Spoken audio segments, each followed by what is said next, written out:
Not this morning. No, I don't want your slobber up here.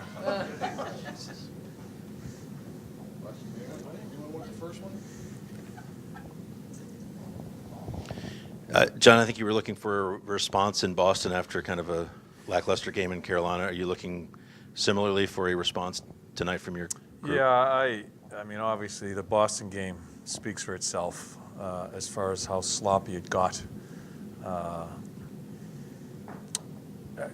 This is a reset. I think we really have to reset and just try to get some traction. We've got to get some stability underneath us here to try to get back to our game. And that, to me, is our play away from the puck.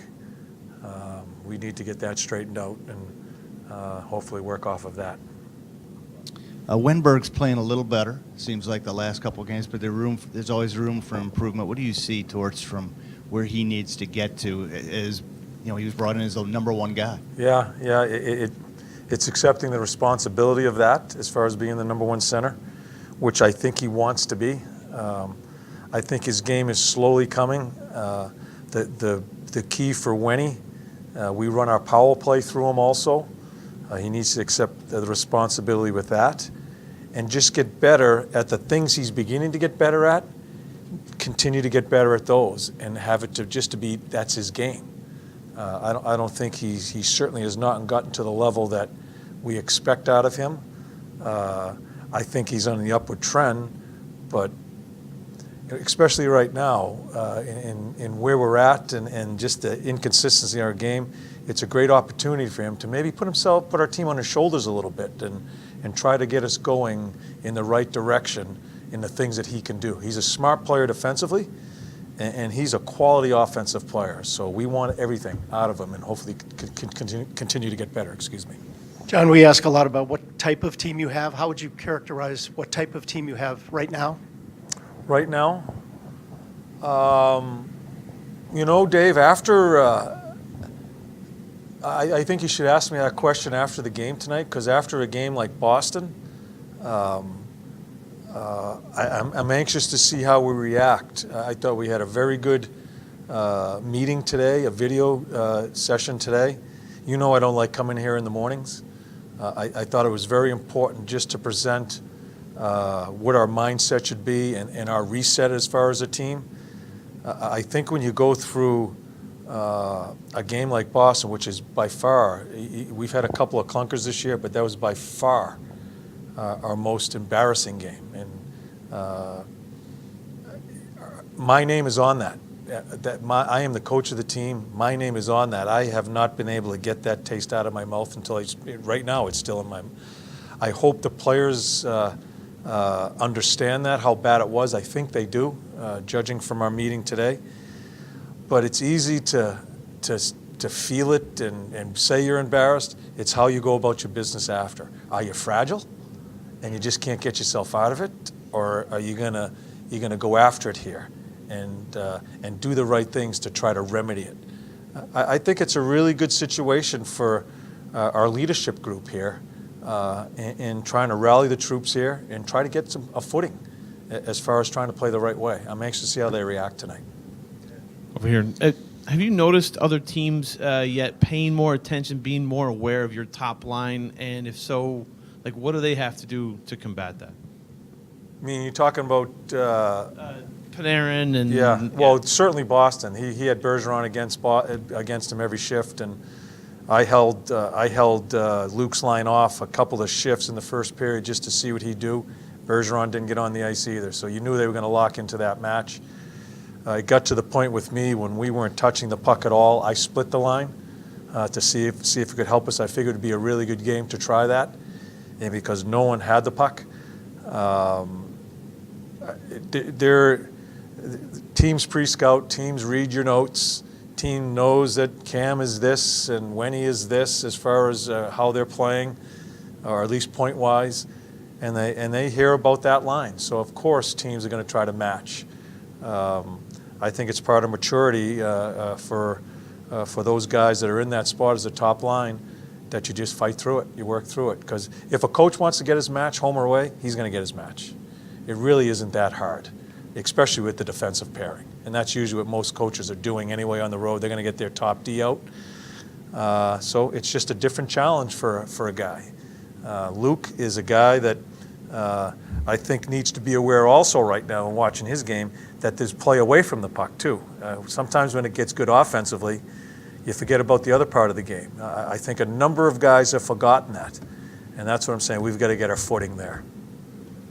John, is it a matter of them just forgetting it, or have you sensed any indecision with your forwards in terms of how they have to play with your forwards being rovers and going up and supporting the play? There's been a lot of breakaways, a lot of odd man rushes. Well, up front. I wouldn't say a lot this year, a lot lately. Yes, yeah. And so why is it a lot lately versus through most of the year we were one of the best teams? Going into the last 5 games, I think we were the top team as far as not giving up odd man rushes. So why? To me, it's a concentration. It's just reading the play. I think you just have, because we're not changing that part of the game. We're not going to dumb this down and keep our D back home and throw it off the glass and chase it all night long. We're going to play, but you just got to read the ice. And I think we've had I think we've been sloppy, and that's a concentration. And quite honestly, in Boston, I thought we were paralyzed with the puck and we were paralyzed without the puck. I mean, I asked him in between the second and third period. I said, "What's going on?" I mean, it wasn't I had to ask him. I didn't know it was just that bad. You just get kind of a blank stare, and we've got to figure that out. And I think the way you figure it out is you lock in on the play away from the puck, work off your counters off of getting the puck back, and that's how you get your offense. So this team here bangs in 8 goals yesterday.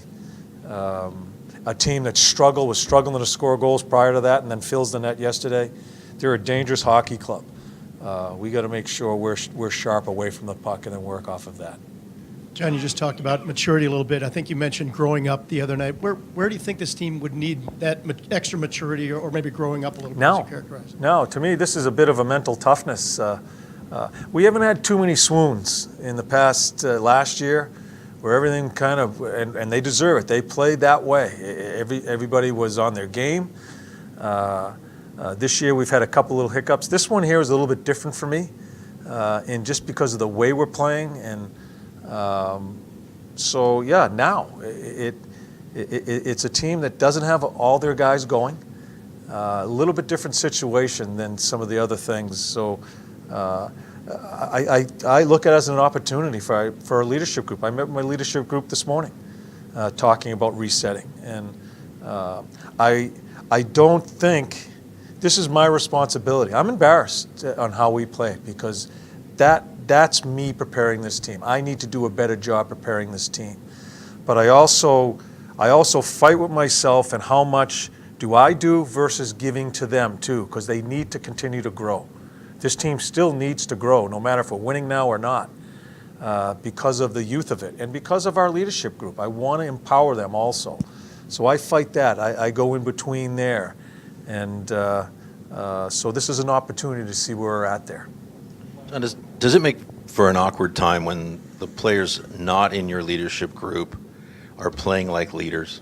Yeah. And the guys that aren't in your leadership are the ones that are playing like you would expect guys to? Yeah, it's been a little funky that it's been that way for a little bit of this year, but that still can't. I'm not bringing Luke in. I'm not bringing Nudie in to have discussions about starts of game. My meeting today with my leadership group today was how we start games. Do we need to think about something different on how we prepare for games? All sorts of things. I'm not bringing the young guys in for that. That's unfair. This is the responsibility of the leadership group, and I think it's if you're going to crawl up into a fetal position and be afraid of this, and not accept the challenge of it and use it as an opportunity, we'll never grow.